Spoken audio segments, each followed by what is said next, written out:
Бұл дүниенің bir de нерсесіне қыжалат болбоғыла. Берілбей қалса, сарсана болбоғыла. Көп болып қалса, сүйініп кетпе. Анткен себеп, субханалла, аз болса да, көп болса да бұл дүние бітеді. Өзіңнің балдарының рызқысына қорықпайлы ғой. Не береңнің рызқысына қорықпайлы ғой. Ал үйсіз қалады кен дебе. Сен үйсіз қалба.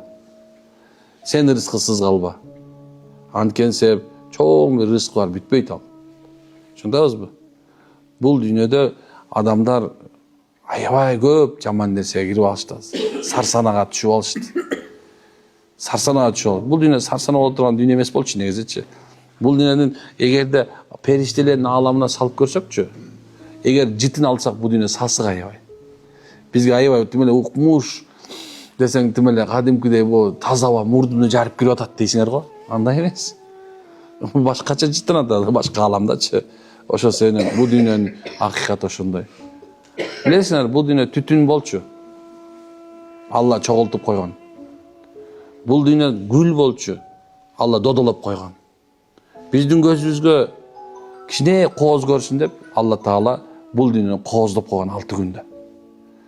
Кооздуктун арасында анча-мынча субханалла биздин акылыбыз, биздин жан дүйнөбүзгө мындай тоскоол болосу Аллах Таала баягы мындай айтканда, силер силер менен туалетке кирип турган мындай баягы өз ишин кылгандан кийин пыст деп жанагы эме чачып коесуң го. Освежитель. Бирок болбой эле освежитель чыккандан кийин сасык кала берет билесиңерби?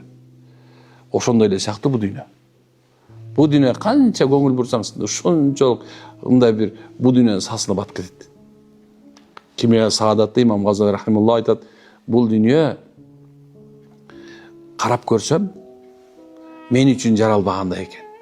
Болгону убактылуу квартирантка расчеттолуп жасалган үй сыяктуу экен дейт. Квартира бергендер билесиңер туурабы? Арзан квартира, кымбат квартира бар. Бирок бардыгы тең, бир айга расчеттолгон, 2 жылга расчеттолгон. Сен билесиң, квартирантсың да, бул дүйнө сенде ошон үчүн дайыма коробкада керектүү нерсени чыгарып, кереги жок нерсе тура берет туурабы? Бул дүйнө ушундай экен.